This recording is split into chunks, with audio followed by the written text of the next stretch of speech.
Sanibona bashana, I hope you are good. Ngiyathemba ukuthi niyaphila, mina ngiyaphila emuseni wenkosi uJesu Kristu.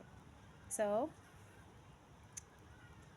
in my last video, I gave an intro and I also spoke about one of the things that society says a boy should behave like, or a young man should behave like, or a man in society is supposed to behave like, right? And I'm talking to the teens, and these videos are for teens. The reason I'm doing it for teens is because nisasebancane, yabo, sisangakwazi ukunakha, we are still able to build you, we are still able to direct you, you are still you're moldable. We can mold you in certain ways. You can hear something and learn and do it. So there's a phrase that someone likes to say, and they say, catch them when they're still young. You're still young, so we can still catch you before the society has tainted you badly. And the whole reason for these videos, like I said, is that I have abashana about 6. 3 of them are teens. One of them will become a teen by 2026. So I've had to have certain talks with them to try and guide them on how to maneuver life, The ultimate person that they need to go to for them to be able to maneuver life is Jehovah. But, there's a verse in Job chapter 31 that says God gives us wisdom. So if you've been given wisdom about something, it's always good to share it. And that's what I'm doing it by the grace of God. And the reason I'm talking to you, Abashana, is because, like I said in my previous video, we are in a moral decline.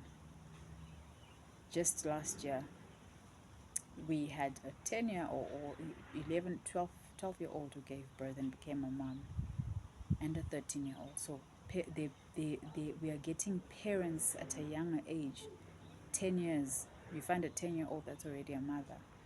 And all this is happening because of the type of society we're living in, the type of culture you're living in, the things that you're being fed.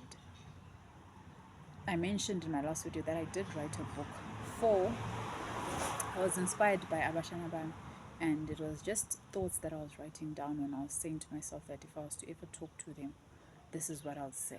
But it also came to my understanding that Abashana Bam banami, but there are some teens out there who don't have anyone to speak to them. No one can guide them like that. And that's when I was like, no, I'll also do these videos because yebo abashana bami mina ngiyabathanda.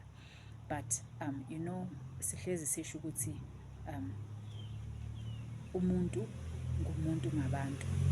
So and it takes a village to build it takes a village to raise a child. So angikhulisi nje abashana bami kuphela, it's also a responsibility to me because of the grace that God has granted me for me to see things the way that I see them because of Him opening my eyes, that I should share it with every other teen that I can share it with out there. They can benefit, from what I usually tell Abashana Bami. And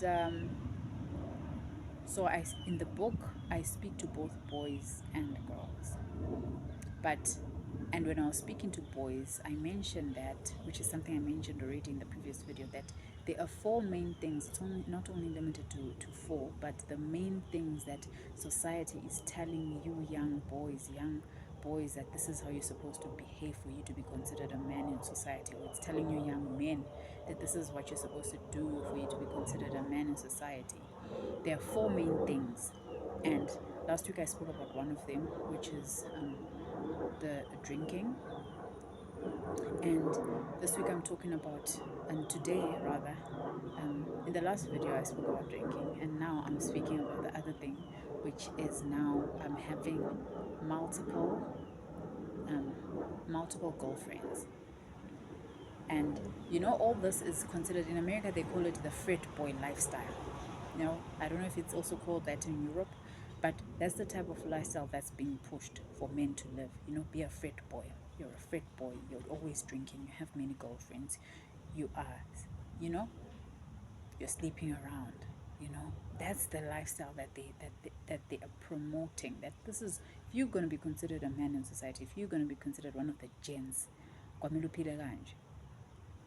So today I'll be touching on the second thing, which is having many girlfriends. Now, I asked my nephew this. I said, if you have 6 girls and you are breaking each and every one of their hearts, does it make you a good person? You know, because you want to be cool, you want to be part of the pack, so you're encouraged by your friends or society that you're supposed to have a lot of girlfriends. This is what even the songs that you're listening to are saying. And I asked him, does this make you a good person? And he immediately said, cha mamncane, it doesn't, right? And I said, but you know, when I told him that, you see, as you are, as a boy, you're still a young man right now, right? He's 17, and I told him that you're still a young man right now.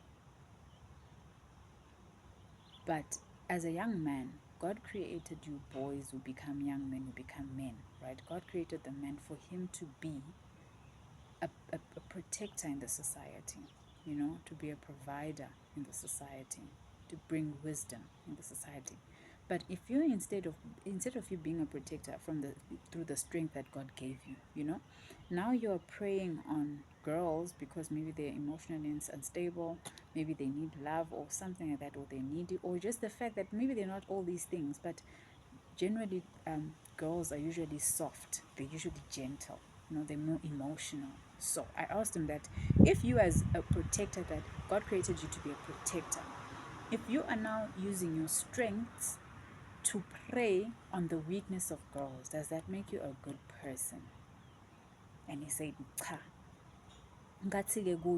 So why is it the world that you're living in, boy, is encouraging you to be having many girlfriends and breaking their hearts? You're breaking a heart, you know, you instead of protecting, you're actually the one inflicting the harm. And I say to him that, you see the strength you boys are given, right? The strength the men are given. It's not for you to bring harm, it's for you to protect. So you are misusing your purpose. You're misusing the strength God gave you.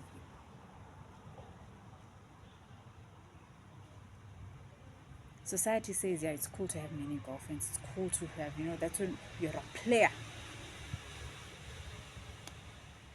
And it shows that you have game. So you're using the fact that you can sweet talk, you know what to say, you know what girls want to hear. Obviously, girls, you know, girls want to be told, umuhle. You know, girls want to be told, you're my one and only ish. So you're using their weakness, or rather vulnerability, to your advantage. You know, it's like you're a predator. I told him that it's like you're a predator. Because when we're watching TV and watching Animal Kingdom, you know, lions are they prey on the weaklings, eh? They prey on the zebra that's just been born. They prey on the buffalo that just been born, on the elephant that just been born, because it's weak. So I told him that means you're a predator, you know. Instead of protecting, you are inflicting harm.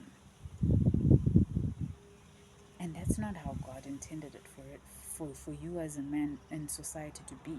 Like I said in my previous video, a man is the foundation. But if the foundation is bringing harm, that means society collapses.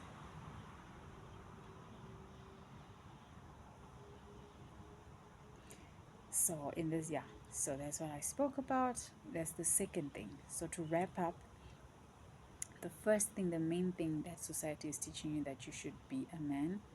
I already spoke about that, and I say that it's the drinking, right? And I gave scriptures to it. The second thing now is for you, a man is considered a man in society if they have many girlfriends, if they're a player. Then where is the self-control in that? Because the Bible does teach us to also exercise self-control. It says a man you should be a protector, you should be the one who shields. Again, I'm going to put a verse in the description that supports what I'm saying about the true manhood, biblical manhood, compared to the world's manhood. So this player man is from the world, from culture, from society. But the godly man is self-controlled. The godly man is kind. The godly man is considerate. Look at Jesus. Let's just look at Jesus. How did Jesus treat women that he met? He never took advantage of them. You know, he looked them as they were. He didn't see their weakness, their emotions as something to take advantage of and exploit. Rather, he was protective of them. Okay, see you in my next video. The next video is going to be deep. That one is going to take long. I'm not even going to recap like I did in this video in the next video because it's deep and it needs the full 10 minutes for me to just be talking about that topic.